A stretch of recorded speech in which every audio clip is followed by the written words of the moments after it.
I'm feeling lonely. Oh, I wish I find a lover that could hold me. The Humble Business Tycoon.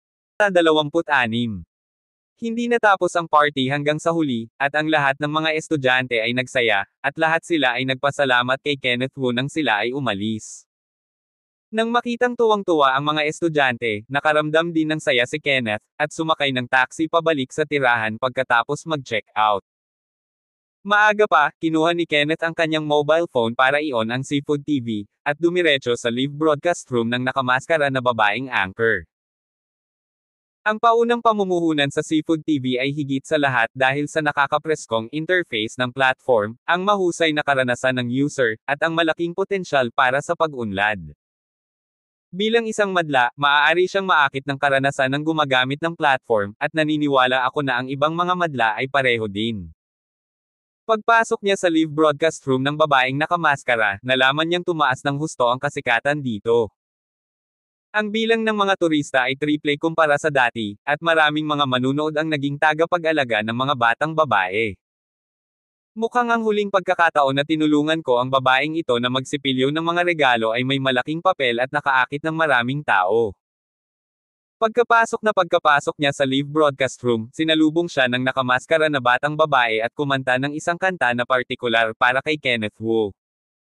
Napukaw nito ang paninibugho ng ibang tao, at lahat sila ay nagpahayag ng kanilang kawalang kasiyahan sa pampublikong screen. Kinagat ni Kenneth ang kanyang mga lobby at diretsyong hinaplos ang anchor sa isang spaceship na nagkakahalaga ng 100,000 yuan. Nang makitang napakalawak ng big shot, nakumbinsi ang mga audience na naiinggit kay Kenneth, at nag-swipe silang lahat sa public screen. Ang ganitong cheating boss ay natural na karapat-dapat para sa espesyal na pagtrato ng anchor, at sino man ang hindi nasisiyahan ay maaaring gumamit ng regalo para magsalita. Sa live broadcast room, talagang nagpahayag ng kawalang kasiyahan ang isang lokal na tyrant. Matapos mag-spawn si Kenneth ng 10 spacecraft, agad siyang nag-follow up at nag-spawn ng 15 spacecraft, na nagkakahalaga ng 150,000. Ang live broadcast room ay agad na kumulo, at ang barrage ay nag-alis ng 6 at 6 na 6, at hindi maiwasang magsaya para sa mga lokal na tirano. Nang makitang may nag-swipe ng mga regalo, hindi maiwasan ni Kenneth na maging lihim na matuwa, tinatap ang screen at direktang nag-swipe ng 30 spaceship. Ang lokal na malupit ay hindi nagpakita ng kahinaan, at sinundan ng 40 putok ng mga sasakyang pangkalawakan upang sugpuin si Kenneth Wu. Kasunod nito, direktang winalis ni Kenneth ang 200 sasakyang pangkalawakan. Ang buong live broadcast room ay nagprito kaagad ng kawali, ngunit hindi ko inaasahan na ang malaking tao ay gumawa ng isang malaking shot, at siya ay nag-swipe ng 2 milyong regalo ng sabay-sabay. Ang lahat ay nag-iwan ng mga mensahe sa pampublikong screen. Makapangyarihan si boss. Ang mayayaman ay nanloloko. Ito ang 6 na tao na nakita ko na may pinakamalaking kuha. Ito dapat ang pinakamayamang boss ng Seafood TV. Ang paglulunsad ng 2 milyong spacecraft ay talagang nakakagulat. Pang-aabuso. Handgun. Ang pampublikong screen ay puno ng paghanga at paghanga kay Kenneth, at ang buong live broadcast room ay kumukulo, at ang mga alon ng climax ay patuloy na kumakalat sa buong Seafood TV. Sa loob ng ilang panahon, maraming turista ang pumunta sa live broadcast room ng nakamaskara na batang babae upang panoorin ang malalaking lalaki, na nagdulot ng panandaliang siksikan sa live broadcast room. Ang malaking tao na dating bumibili ng mga regalo ay natakot din sa ganitong alon ng mga operasyon. Hindi niya akalain na mahihiya ang kanyang kalaban kaya bumili siya ng mahigit 2 milyong regalo. Alam na nakatagpo siya ng isang malupit na tao, hindi siya nang ahas na ipagpatuloy ang kompetisyon, at iniwan ang live na broadcast room na madilim. Walang tigil ang init ng buong live broadcast room sa loob ng mahigit kalahating oras. Ang pagsipilyo ng 2 milyong regalo sa isang pagkakataon, na bihira sa buong Seafood TV, ay hindi lamang nakakaakit ng mga turista, ngunit kahit na maraming mga anchor ang pumapasok upang sumali sa kasiyahan. Hindi nagtagal, nakatanggap si Kenneth ng maraming pribadong mensahe mula sa mga babaeng anchor, at gusto siyang dalhin sa kanilang live broadcast room. Malinaw, hanggat kaya ng sinuman ang isang malaking boss tulad ni Kenneth, hahawakan niya ang Diyos ng kayamanan, at magkakaroon ng tuloy-tuloy na daloy ng mga regalo sa hinaharap. May mga babaeng anchor at turista pa na nagpadala ng mga pribadong mensahe kay Kenneth sa WeChat at mga tawag sa telepono, na gustong makilala ang amo na ito. Hindi nag-abala si Kenneth na bigyang pansin ang mga pribadong mensaheng ito. Aalis na sana siya sa live broadcast room, nakatanggap siya ng private message mula sa isang babaeng nakamaskara. "Kuya, salamat sa regalo mo, napakabait mo sa akin, nadala ako at naiyak." Tinapik ni Kenneth ang on-screen na keyboard at sumagot ng isang pribadong mensahe, "Magsumikap, naniniwala akong ikaw ang pinakamahusay, at palagi kitang susuportahan." "Kuya, ang dami mong nang regalo sa akin, may iba ka pa bang ideya para sa akin?" Sinabi ni Kenneth, "Alam ko na hindi ikaw ang uri ng babae, at hindi ako ang uri ng lalaki. Suporta lang ang reward, huwag masyadong mag-isip." "Salamat kuya, ikaw ang pinakamabuting lalaki na nakita ko, salamat, maraming salamat." Isang gumagalaw na ekspresyon ang idinagdag pagkatapos ng pangungusap na ito. "Basta palage mo lang alagaan ang sarili mo, huwag magkaroon ng pasanin o psikolohikal na presyon, ako ay napaka-optimistiko tungkol sa iyo." Ang babaeng nakamaskara ay, "Miss, anong problema?" Ang nakamaskara na batang babae ay nagsalita, "Opisyal na hiniling sa akin na ipakita ang aking mukha at sumayaw. Ayokong ipakita ang mukha ko, let alone dance. Hindi ko alam kung ano ang gagawin ko ngayon. Maaari mo ba akong tulungan na magkaroon ng solusyon? Huwag mong pilitin ang iyong sarili na gawin ang hindi mo gustong gawin. Teka, tatawag ako para tulungan kang harapin ito." Matapos ipadala ang pribadong mensaheng ito, kinuha ni Kenneth Wu ang kanyang mobile phone at idinial ang numero ni Stephen Son, at diretsyong sinabi, "Mr. Son, mayroong isang bagay sa platform na gusto kong tulungan mo na harapin." "Mr. Wu, bilang isang mamumuhunan, maaari mong sabihin sa akin kung mayroon kang anumang mga salita." Sa kabilang dulo ng tawag, si Stephen ay magalang at magalang. "May anchor na nagngangalang Masked Girl, hinihiling mo bang tanggalin ang maskara niya at sumayaw? Mukhang naaprubahan ko ang planong ito. I dug up the Masked Girl. Sana huwag mo siyang pilitin na tanggalin ang maskara niya at sumayaw ha." Tanong ni Kenneth sa napakataktikang tono. Sa katunayan, bilang isang mamumuhunan, maaari niyang direktang tanungin si Mr. Stephenson kung ano ang gagawin, ngunit hindi siya ganoon kalakas. "Mr. Wu, hindi ko ine-expect na magiging sayo ang babaeng nakamaskara. Naiintindihan ko na hihilingin ko sa kanila na kanselahin kaagad ang resolusyong ito, at makatitiyak ka na susubukan kong ilihis ang babaeng nakamaskara hanggat maaari." Sa kabilang panig ng telepono, kumalusko si Stephenson at gumawa ng sunod-sunod na pangako na pasayahin si Kenneth. Kung ganoon ay hindi nakita aabalahin pa Mr. Son. Nagpasalamat si Kenneth at ibinaba ang tawag. Nang muli niyang buksan ang Seafood TV, nakatanggap siya ng 3 pribadong mensahe mula sa babaeng nakamaskara. "Kuya, hayaan mong sabihin ko sa iyo ang magandang balita. Ipinaalam sa akin ng opisyal na hindi ko maaaring tanggalin ang maskara o sumayaw, at nangakong ililihis ako. Oo nga pala, kuya, tinulungan mo akong malutas ito ha. Kuya, salamat, hindi ko alam kung paano kita pasasalamatan." Matapos basahin ang 3 pribadong mensaheng ito, ibinuka ni Kenneth ang kanyang mga lobby at pinindot ang keyboard para tumugon, "Madali lang, welcome ka." Ang nakamaskara na babae ay nagtanong, "Kuya, sino ka?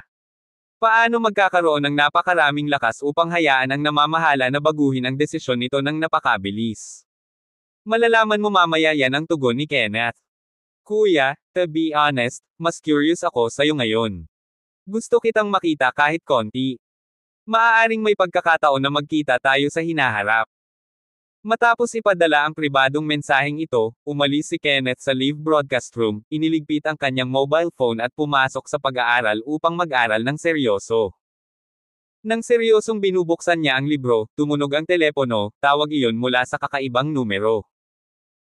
Matapos sagutin ang telepono, nalaman niyang ito ay isang tawag mula sa may-ari ng Guangmaiking Computer, na nagsasabi na ang workstation computer ay na-assemble at hiniling niya sa kanya na kunin ito bukas. Ipinagpatuloy ni Kenneth ang pagbabasa pagkatapos sagutin ang telepono. Walang masabi buong gabi, at si Kenner ay bumangon ng maaga kinabukasan at pumunta sa Guangmei City upang kunin ang computer pagkatapos maghugas. Pagpasok pa lang niya sa Zone A, masiglang sinalubong siya ng middle-aged na tiyuhin, "Boss, handa na ang computer na in-order mo." Kabanata 27. Sige.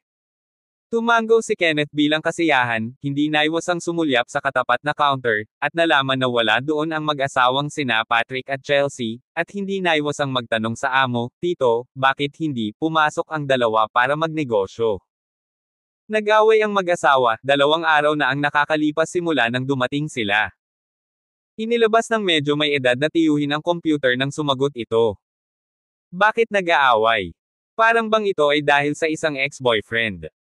Hindi ko alam ang specifics.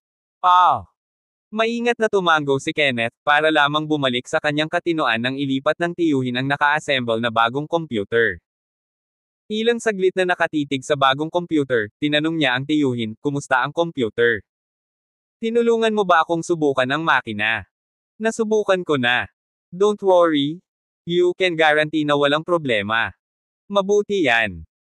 Nadama ni Kenneth na praktikal at maaasahan ang boss na ito, at tamad siyang mag-aksaya ng oras sa pagsubok sa makina, handang dalhin ang computer pauwi.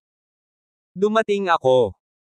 Medyo pamilyar sa mga bagay ang tiyuhin na nasa katanghaliang gulang, kaya't dinampot muna niya ang host, at sinabing may nakakalokong ngiti, "Medyo mabigat ang host, ililipat ko ito, at ipapadala ko sa ibaba. Kung gayon ito ay magiging mahirap na trabaho." Napangiti si Kenneth na may kasiyahan at nanguna at naglakad pababa. "Okay lang, ikaw na bahala sa negosyo ko, kahit pauwiin mo pa." Sumunod sa likuran ang tiyuhin kasama ang host, nakangiti at nasisiyahan. Bumaba ang dalawa na may dalang computer at nabangga ang isang binata na dilaw ang buhok sa sulok ng hagdan. May hawak ding computer ang binata na dilaw ang buhok. "Anak, bulag ka ba?" May nasagasaan ang batang dilaw na buhok, ngunit sumigaw siya at nagmura, "Alam mo ba kung anong klaseng computer ito? Alien, higit sa 10,000 yuan, babayaran mo kung bumagsak ito. Kakayanin mo ba?" Pagkatapos magmura, hindi niya maiwasang mapasulyap kay Kenneth Wu na mukhang pulubi, nakakadiri ang ekspresyon nito. "Haha." Pagkasabi pa lang niya nito ay hindi napigilan ng nasa likod na medyo may edad na ang tiyuhin na mapamura na parang may narinig na biro. Labis na ikinalungkot ng tawa ang dilaw na buhok na binata, at iniangat ang ulo at tinitigan ang medyo may edad na tiyuhin, "Anong tinatawa-tawa mo?" "Wala."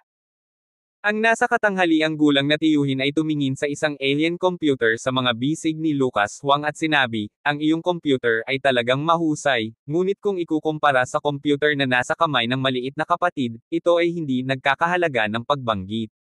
Siya. Sinulyapan ng batang may dilaw na buhok si Kenneth Wu at sarkastikong sinabi, "Paano mo ako maloloko? Ang kanyang assembly machine ay nanloloko ng alien ko. Sa China, hindi sikat ang mga workstation computer, at normal na hindi ito alam ng maraming tao. Ignorante talaga." Ang nasa katanghaliang gulang na tiyuhin ay binigyan ng puting tingin ang dilaw na buhok na binata, na nahihiya sa kanyang kamangmangan. Sa sandaling ito, isang hindi mainstream na magandang babae ang bumaba sa hagdanan at nagreklamo sa dilaw na buhok na binata, "Mahal, ano ang kinukuskus mo, naghihintay sa iyo ng mahabang panahon. Caitlin, tingnan mo. Ito ang binili kong regalo para sa iyo." Ipinakita ni Lucas ang kanyang Reg-along computer na nasa kanyang kamay. Alien. Nang makita ang computer, biglang lumiwanag ang mga mata ni Kate Kenshaw, "Mahal, hindi ko inaasahan na bibilhan mo ako ng ganoon kagandang computer. Mahal na mahal kita." Pagkatapos magsalita, sinandal niya ang ulo niya at hinalikan sa mukha ang nobyo. Hindi mahaba ang mata ng batang yun sa paglalakad niya kanina, kaya muntik na niyang durugan ang alien ko. Muling ibinaling ng batang may dilaw na buhok ang kanyang paningin kay Kenneth nang may sama ng loob. Alin ang hindi mahaba ang mata? Lumingon si Miss Caitlin at tinitigan si Kenneth. Bago niya matapos ang kanyang sumpa, ang kanyang mga mata ay agad na lumaki ng 100 beses, nakatitig sa computer na nasa kamay ni Kenneth na para bang nakatuklas siya ng isang bagong mundo, at napabulalas, "Diyos ko, ito ay kahanga-hanga. Hindi napigilan ng aking puso ang aking sigla at pagkahumaling sa computer na ito, at hindi ko napigil ang hawakan ang monitor ng computer nang iabot ko ang aking kamay, na may ekspresyon ng pananabik. Ahem. Nang makita ang kalagayan ng kanyang kasintahan, ang batang si Lucas Wang ay nagalit at pinaalalahanan ang kanyang kasintahan, Caitlin, ano ang maganda sa kanyang assembly machine. Anong klaseng assembler, workstation computer siya? Nilinggan ni Miss Caitlin ang kanyang ulo at binigyan ng blankong tingin ang kanyang kasintahan, at itinuro ang computer ni Kenneth. Siya ay nalantad sa maraming mga workstation computer sa ibang bansa, at tanging ang mga partikular na mayaman ang kayang bilhin ang customized na workstation computer na ito. Hindi ako naniniwala, mas mahal kaya ang computer niya kaysa sa alien na katulad ko. Sagot ng kabataang si Lucas na hindi kumbinsido. Wala siyang alam sa computer at wala siyang masyadong research, kaya sinabi niya ito. Huwag kang mahiya dito. Lumingon si Caitlin at tinitigan ang kanyang nobyo, at bamulong, any monitor or motherboard is more expensive than your computer. Ano? Pagkarinig nito ay natigilan ang may dilaw na buhok ng binatan si Lucas. Nakatitig sa mga alien sa kanyang mga kamay, itinoon niya ang kanyang mga mata sa computer na nasa kamay ni Kenneth, at sinabing may kainahinala, ang kanyang computer. Makapangyarihan ba iyon? Ang kanyang computer ay nagkakahalaga ng 300,000 higit na mas mababa ang presyo sa iyong alien computer. 300,000. Ang may dilaw na buhok na binata ay kumaibot sa kanyang mga lobby, hindi banggitin kung gaano kalaki ang ekspresyon ng kanyang mukha. Sinira na ng mga sinabi ng kanyang kasintahan ang kanyang katulusan. Akala niya ang mga alien computer ay ang pinakamahal na computer, ngunit hindi niya inaasahan na ang computer na nasa kanyang mga kamay ay hindman lang kasing taas ng 300,000. Sa kabutihang palad, natawa pa rin siya sa 300,000 yuan na computer ng isang tao na may higit sa 10,000 yuan ng mga dayuhan, at ang taong ito ay nawala ang kanyang mukha. Si Lucas na nakatayo sa pwesto na parang tanga, ang kanyang mukha ay pula at puti, at ang kanyang ekspresyon ay hindi banggitin kung gaano siya napahiya. Natigilan si Caitlin ng ilang segundo bago niya dinilaan ang kanyang mukha at iniunat ang kanyang kamay sa harap ni Kenneth Wu, typical tyrant, pwede ba tayong maging magkaibigan? Sumagot si Kenneth at kanyang sinabi, I'm very busy, wala akong time. Desididong tumanggi si Kenneth. Hindi niya kailanman naging kaibigan ang mga pusa at asong ito. Pagkasabi nito ay bumaba na siya, nilampasan ng batang dilaw ang buhok na si Lucas. Niyakap ng nasa katanghaliang gulang na tiyuhin ang host at sumunod sa likod, at napaka-refresh niya nang makitang binubugbog sa mukha ang ignorante na batang lalaki. Ang isang computer na 300,000 yuan, ay talagang napakayaman. Sa pagtingin sa likod ni Kenneth, hindi maiwasan ng batang ni Lucas Wang ang palihim na mainggit. Hindi nagabalang pansinin ni Kenneth ang batang si Lucas, at umalis sa Guangmei City na may hawak na computer, at tumawag ng taxi para makasakay paalis. Guru, ihatid mo ako sa Haitian Garden. Ito ang magalang na sabi ni Kenneth sa taxi driver. Pagkasakay sa taxi, sinulyapan ng taxi driver si Kenneth ng ilang saglit, at nakangiting walang sabing nagtanong, bata, pupunta ka ba sa Haitian Garden para kumpunihin ang computer ng isang tao? Sa kanyang opinyon, ang ganitong uri ng ordinaryong binata ay hindi dapat tumira sa isang mayamang lugar tulad ng Haitian Garden. Oo. Walang pag-aalinlangan na ibinuka ni Kenneth ang kanyang mga lobby, iniisip ang tungkol sa pagbili ng kotse at pagkuha ng lisensya sa pagmamaneho, para mas madaling maglakbay. Ang Haitian Gardens ay pawang mayayaman. Ang mga nakatira doon ay mayaman man o mahal. Maaari mong subukang ayusin ang kanilang mga computer sa mas mataas na presyo. Habang nasa daan ay walang kabuluhan ang daldal ng taxi driver. Si Kenneth ay nakausap lamang ng ilang mga salita ng casual. Makalipas ang kalahating oras, nagmaneho ang taxi sa Haitian Garden at hinarang ng security sa gate, paumanhin, walang mga dayuhang sasakyan ang pinapayagang pumasok. Ang computer na dala namin ay napakabigat, at lalabas kami kaagad kapag ipinadala namin ito. Ngumiti ang taxi driver at nakiusap sa security guard. Hindi. Mariing tanggi muli ng security guard. Sige. Walang magawa ang taxi driver, lumingon at sinabi kay Kenneth, hindi tayo makakapasok sa ganitong klase ng high-end residential area, dito ka lang makakababa. Susubukan ko. Binaba ni Kenneth ang bintana, kinuha ang access card mula sa kanyang bulsa at ibinigay sa security guard, pwede bang pumasok? Kabanata 28. Oo. Ikaw ang pinuno ng sambahayan dito, syempre pwede kang pumasok. Bilisan mo, buksan mo ang pinto. Nakita ng security guard ang exclusive access card ng Haitian at agad itong sumaludo ng nakangiti, at sabay na hinayaan. Binuksan ng mga tao ang pinto. Nanlaki ang mga mata ng taxi driver, ang kanyang matingkad na mga mata ay nakatitig kay Kenneth ng mahigpit, ang kanyang ekspresyon ay kakaibang nakakatakot. Hindi niya siguro pinangarap na ang tila ordinaryong binata sa harapan niya ay residente pala ng Haitian Garden. Ang Haitian Garden ay isang top-notch residential area para sa mayayaman. Mayaman man o mahal ang mga maninirahan dito. May isip kung gaano kahirap ang batang ito. Master, pumasok ka na. Paalala ni Kenneth, nakita niya ang taxi driver na tulala na nakatingin sa kanya. Oh! Noon lang naka-recover ang taxi driver, nagmamadaling inilipat ang gamit at pinaandar ang sasakyan, at nakangiting sinabi, "Bata, hindi ko talaga nakita, tago ka pa rin." Ang mga salita ay seryoso. Mapait na ngumiti si Kenneth at umiling, at itinuro ang bahay sa harap, yung isa, huminto ka lang sa ibaba. Nay, Jiangjing Mansion, ito ang pinakamahal na bahay sa loob. Bulalas muli ng taxi driver. Noon lang niya napagtanto na ngayon ay may nakilala siyang tunay na mayaman. Napakaloki lang ng batang nasa harapan niya. Nakatira siya sa isang mansyon na may tanawin ng ilog, ngunit ganoon pa rin ang suot niya. Salamat sa iyo, Master. Ibinigay ni Kenneth ang pera at itinulak ang pinto para lumabas ng sasakyan. Nagmamadaling bumaba ng kotse ang taxi driver at tinulungang ilipat ang computer. Pagkatapos ilipat ang computer, binigyan niya si Kenneth ng business card. "I will pick you up wherever you want to call in the future." Okay. Tinanggap ni Kenneth ang business card at sumakay sa elevator gamit ang kanyang computer. Pagka-uwi ko, hindi na ako makapaghintay na i-install ang computer, at naglaro ako ng League of Legends pagkatapos kong i-on ito, at umalis ng simple. Fuck! Iba talaga ang may magandang computer. Pagkatapos maglaro, nang makitang maaga pa ang oras, nagpasya si Kenneth na mag-book muna ng kotse at kumuha ng pagsusulit sa lisensya sa pagmamaneho sa ibang araw.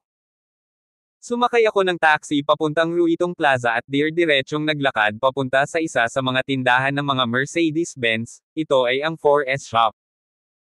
Ang 4S Shop ay maluho, higit sa 12 mga sasakyang Mercedes-Benz ang nakaparada sa loob, ngunit walang gaanong mga customer at ang mga tindero ay walang ginagawa. Sa sandaling pumasok si Kenneth sa tindahan ng 4S Shop, binati niya ang mga pagsabog ng paghamak at pagkasuklam. Ang mga tindero sa eksena ay tila minamaliit si Kenneth, isang hamak na tanggang batang lalaki, at walang lumapit upang bigyang pansin. Walang pakialam si Kenneth, nag-iisa siyang nakatingin sa kotse sa tindahan, at hindi nagtagal ay pinahahalagahan niya ang isang Mercedes-Benz na nasa labas ng kalsada, at sinabi sa tindero, "Gusto kong subukan ang kotse na ito." "Hindi mo ito kaya, anong magagawa mo?" Ngumisi ang isa sa mga tindera. "Paano mo nalaman na hindi ko kayang bayaran?" Nilingga ni Kenneth ang tindero. Mula sa badge ng salesperson, malalaman na ang pangalan ng babae ay Nicole Leo, na siya ring sales manager ng 4S Shop na ito. "Marami na akong nakitang stuffed buns na katulad mo. Lahat sila nasa sahig, at ang mga mahihirap ay mga hamak, kaya muntik na akong pumunta sa kalye para mamaalamos. Ano ang bibilhin mong sasakyan?" Ikinapit ni Miss Nicole ang kanyang mga braso sa kanyang dibdib at sinabing may panunuya. Ang ilan pang mga tindero ay malamig na tumingin, na may kaunting panunuya at paghamak sa kanilang mga mukha. "I sincerely want to buy a car, bakit ganyan ang ugali mo?" Si Kenneth ay orihinal na nasa mabuting kalooban, ngunit nang makilala niya ang mga idiot na ito, agad siyang nanlumo. "Gusto mong bumili ng kotse, tama?" Nagkibit balikat si Miss Nicole at itinuro ang tindahan ng dekuryenteng sasakyan sa kabilang kalye. "Ngayon, bumili ka sa kabilang kalye, baka kaya mo ang kotse doon." Ang mga mata ng aso ay tumitingin sa mga tao. Pinandilatan ni Kenneth ang ilang tindero bago tumalikod para umalis sa tindahan ng Mercedes-Benz sa 4S Shop. Sa sandaling lumakad siya sa kanyang harapang paa, narinig niya ang pagtawa mula sa likuran. Ang ganitong uri ng mahihirap na bagay ay pumupunta pa rin dito upang bumili ng kotse, at hindi kumukuha ng anumang mga larawan na may nakababad na ihi. Nahihiya ang mga kawawang scumbags. Sa hinaharap, mapipilitin kang magpasabog ng ganitong pagpapanggap na may hindi magandang maasim na amoy, at ito ay makakasakit sa iyo. Maraming tindero ang may kasuklam-suklam na mukha, at minamaliit nila si Kenneth Wu dahil sa pagiging mahirap. Kinagat ni Kenneth ang kanyang mga ngipin at tiniis ang kanyang galit at pumasok sa Hunky 4S store sa tabi ng pinto. Gusto ko noon bumili ng Mercedes-Benz, pero pagkatapos kong makita ang ugali ng mga tinderong iyon, bigla akong nagbago ng isip. Sa halip na gumastos ng pera para tingnan ang mukha ng iba, mas mabuting suportahan ang domestic production.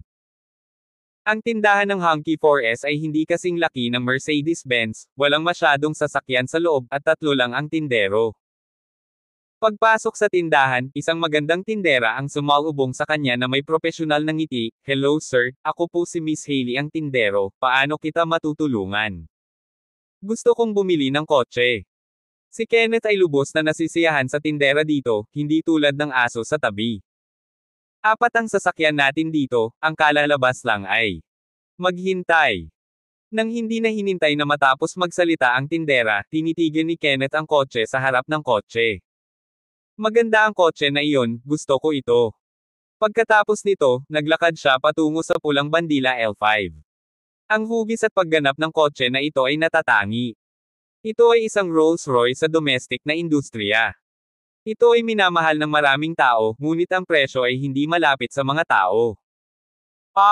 Ano ang masasabi mo sa kotseng ito? Sumunod si Miss Hailey, ngumiti ng pilit, iminumungkahi kung tingnan mo ang H5, mayroon kaming pinakabagong modelo. Ibig mong sabihin hindi maganda ang L5. Hindi masama, ngunit masyadong mahal.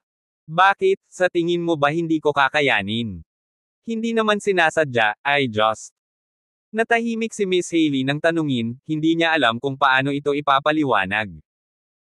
Inirerekomenda niya ang H5 dahil ang kotse na iyon ay sikat sa mga tao at maraming tao ang kayang bumili nito. Tungkol naman sa L5 na ito, ang presyong mahigit 5 milyong yuan, hindi talaga kayang bayaran ng mga ordinaryong tao. Magkano ang kotseng ito? Diretso ang tingin ni Kenneth sa L5, lumiwanag ang kanyang mga mata. Nagustuhan ko ang kotseng ito sa unang tingin, at habang tinitingnan ko ito, mas gusto ko ito. Ang pinakamataas na laban ay 5.8 milyon. Iniulat ni Hailey ang presyo, sinusubukang gawing ganap na sumuko ang customer na si Kenneth. Ayan yon. Pagkatapos pakinggan ang quotation, kinuha ni Kenneth ang bank card at ibinigay ito sa salesperson. "I swipe ang card, at gawin ang mga formalidad para sa akin ngayon." Ano? Natigilan si Miss Hailey, tumingin sa bank card, at mapait na sinabi, "Kuya, hindi mo ba ako tinukso na maglaro? Sobrang abala ako at wala akong oras makipaglaro sa iyo." Pero, hindi pa rin makapaniwala si Miss Hailey. Itong simple-looking, ordinary-looking boy in front of him really have so much money to buy a domestic luxury car. Pero kung titignan ang seryosong ekspresyon ng isa ay parang hindi biro. Pagkaraan ng ilang sandali ay nag-alinlangan, inabot niya ang bank card, tulala na naglakad papunta sa front desk, at hindi mapakali ang pag-swipe ng card.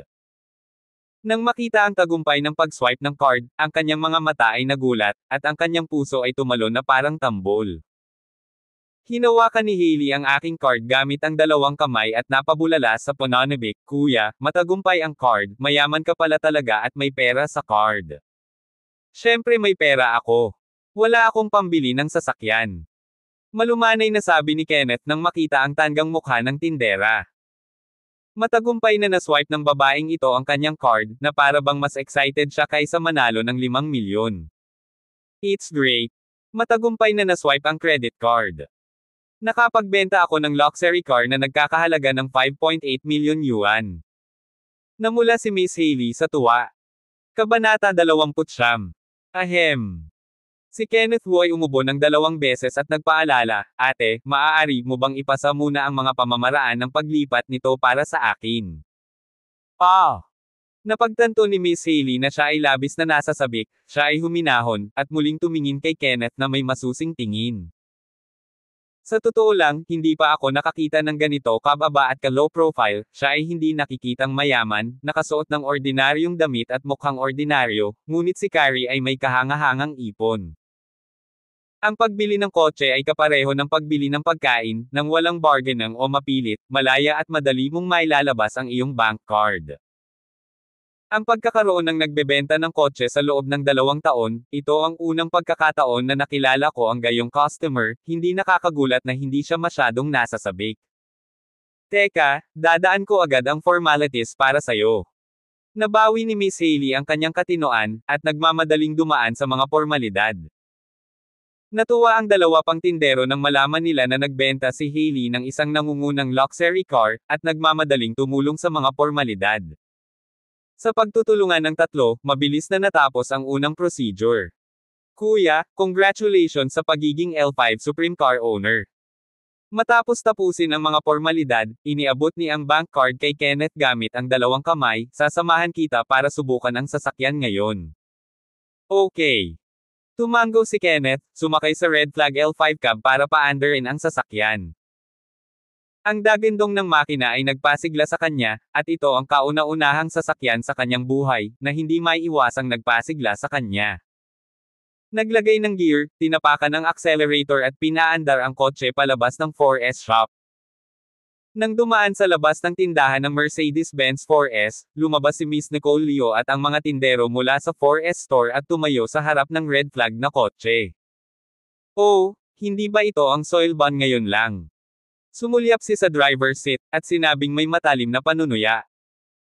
Hindi umimik si Kenneth, ngunit galit na sinabi ni Miss Hailey sa tabi niya, Miss Nicole, bitawan mo siya, gusto mong kunin ang customer para subukan ang kotse.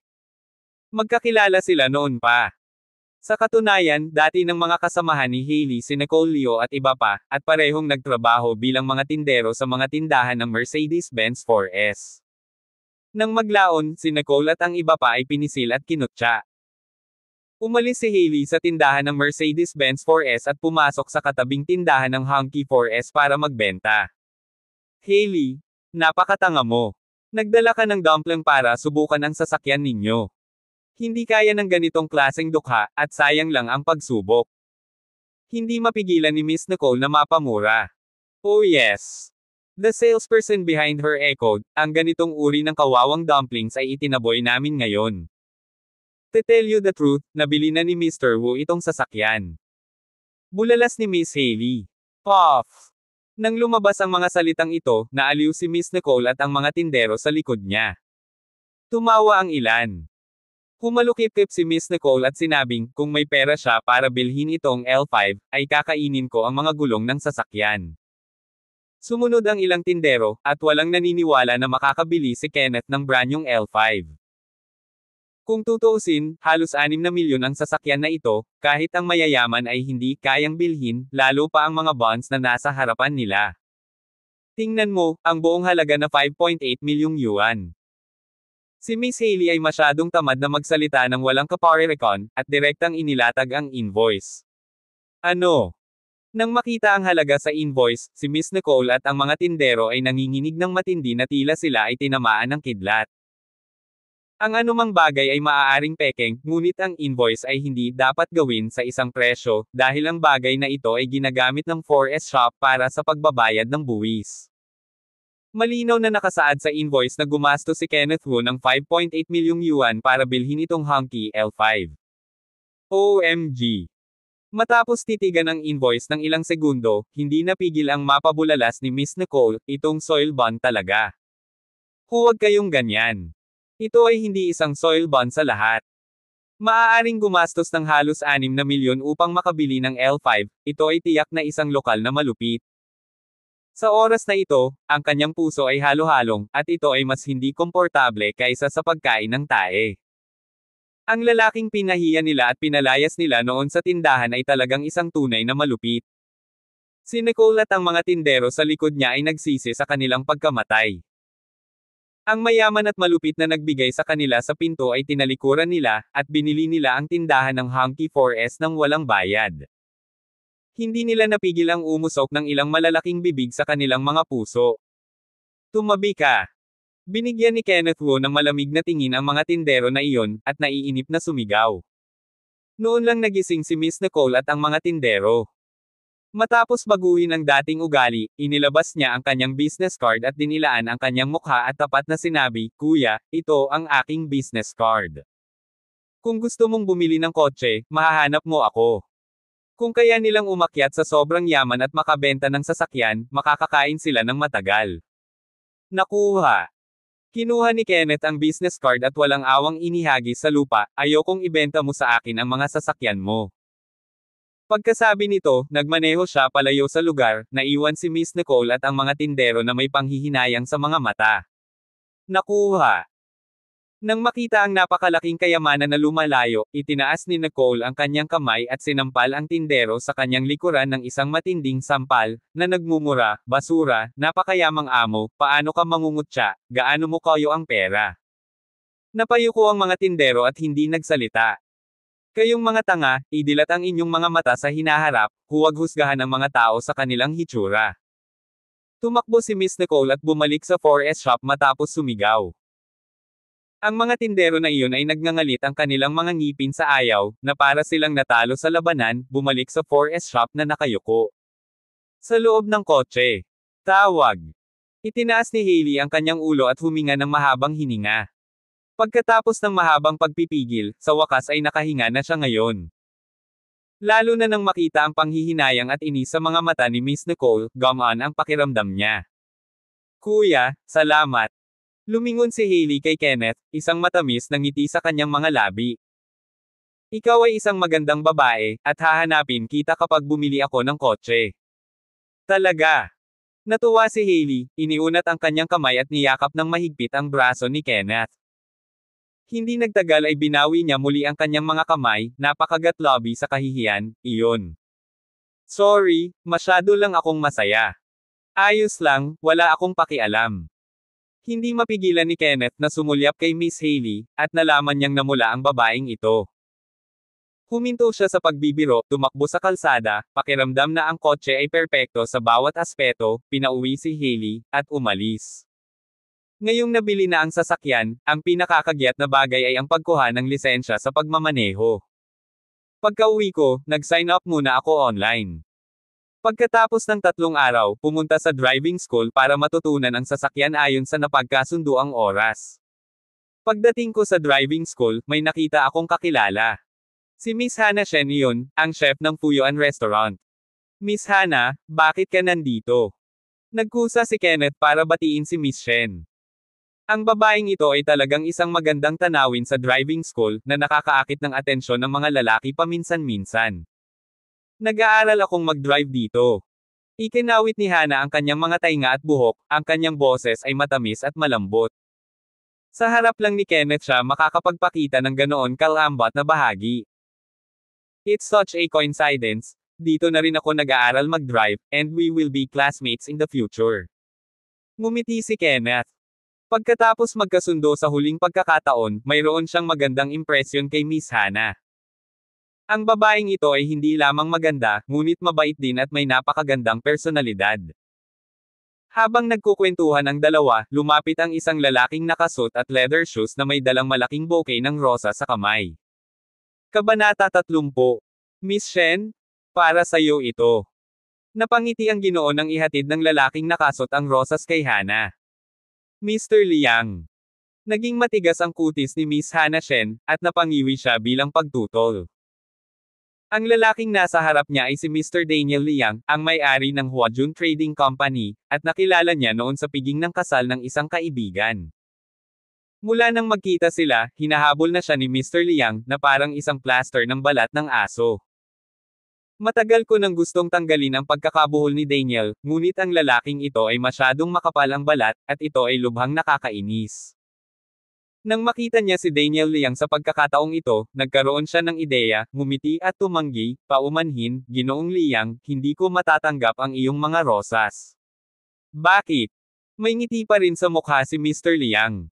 "Natatakot akong magselos ang boyfriend ko." "May kasintahan ka ba?" Biglang lumungkot ang mukha ni Daniel Liang nang marinig niya ito, at ang ngiti niya ay nawala sa isang iglap.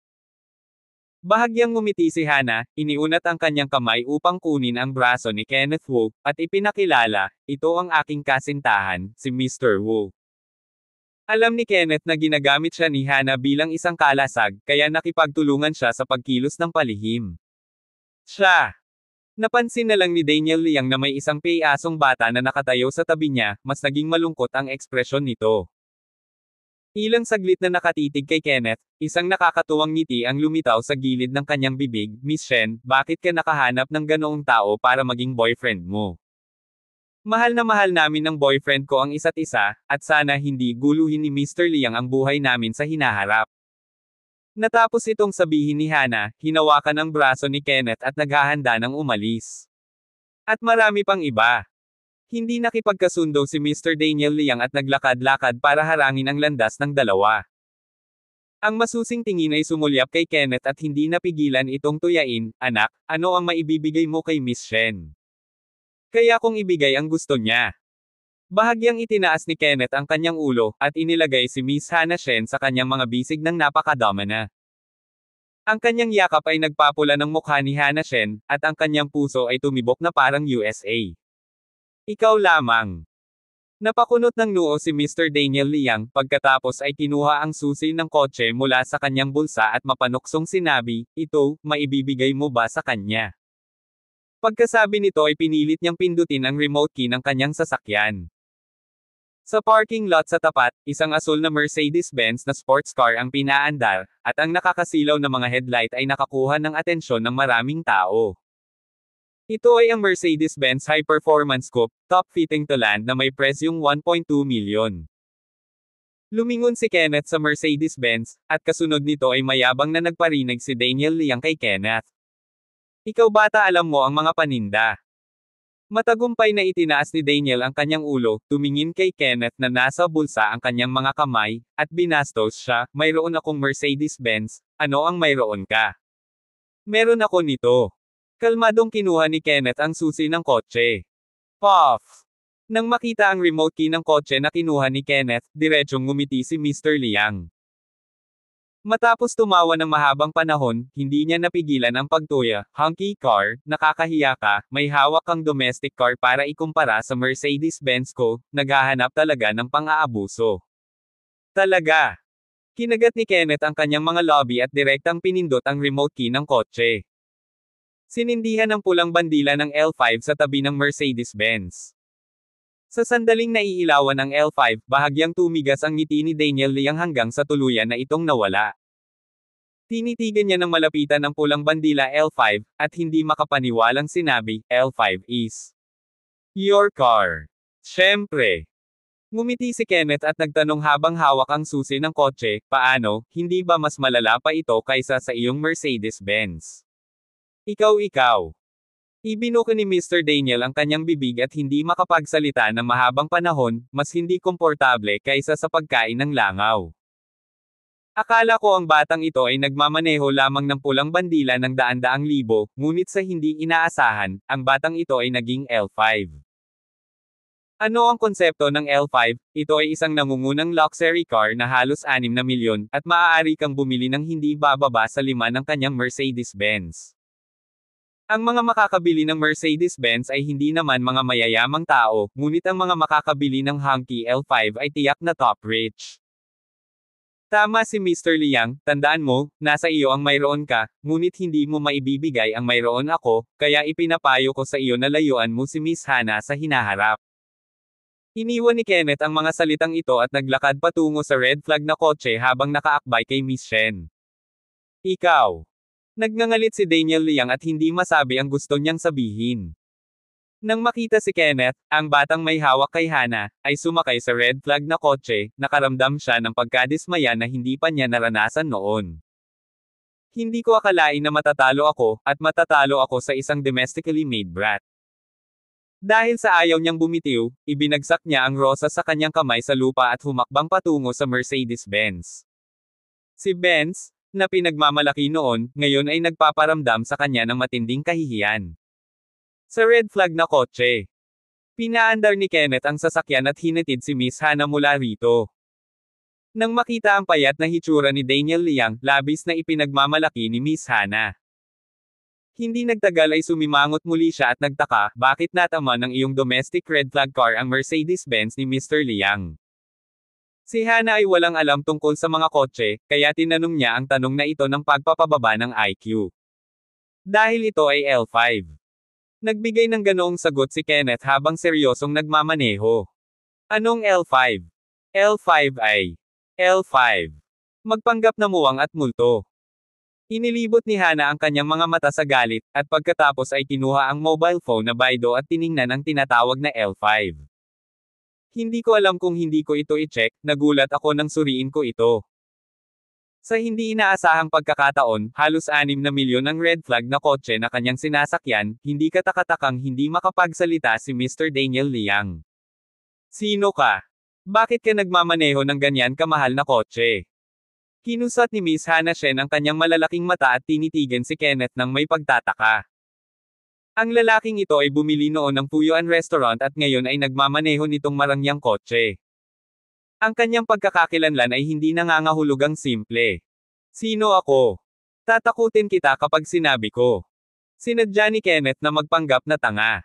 Sabihin mo, sino ka? Sa totoo lang, ako. Napakaseryoso ng ekspresyon ni Kenneth, at seryoso siyang sumagot, ang kahalili sa hinaharap na mundo. Puff! Si Hana ay matagumpay na napatawa, at ang ngiti ay bumagsak pasulong at pabalik, at ang mga bulaklak ay nanginag. Nasa mabuting kalagayan siya, ngunit sa ganoong ngiti, diretso ang mga mata ni Kenneth Wu. Napalunok ng ilang subo si Kenneth at hindi napigil ang magyabang, "Beauty Shen, napakaganda mo kapag nakangiti ka. Samahan mo." Noon lamang napagtanto ni Hana Shen na siya ay naliligaw, nagmamadali niyang inalis ang kanyang ngiti, at sinabing may seryosong mukha, "Ngayon pala, ang lalaking nagngangalang Daniel Liang ay laging nanggugulo sa akin. Ginagamit kita bilang isang kalasag, hindi ka ba magagalit? Huwag mong pag-usapan ang pagiging isang kalasag kahit hilingin mo sa akin na tulungan kang magpasa sa henerasyon hanggang sa henerasyon, wala akong tutol." Pabirong-biro ni Kenneth Wu. Ang pagsama sa babaeng ito ay nagpaginhawa sa kanya, at ang kanyang pananalita ay naging medyo infertile. Hindi naman seryoso. Iginalo ni Hana Shen ang kanyang mga mata ng kaakit-akit, ngunit hindi siya nagalit, at iminungkahi, "Upang ipahayag ang aking pasasalamat, inaanyayahan kita sa hapunan. Ipagluto mo ako ng pagkain. I don't want to make it today, gusto ko lang kumain. Punta tayo sa Fuyuan Restaurant." Hindi. Saglit na umiling si Hana at naglabas ng 4 na salita, "Wiyu Restaurant." Paano mo naisip ang pumunta doon? Medyo nagulat si Kenneth. Alam ba ng babaeng ito na pag-aari din niya ang Wiyu Restaurant? Pumunta ako noon sa Wiyu Restaurant. Kakaiba ang mga pagkain roon at napaka-espesyal ng lasa. Ngayon ay dadalhin kita para tangkilikin ang pagkain. Nagpalit ng komportableng posture si Miss Hana at Sam Andel sa upuan. Abangan ang mga susunod pang kabanata ng The Humble Business Tycoon. For more updates, please subscribe to my YouTube channel. And don't forget to like and share. Thanks for your support.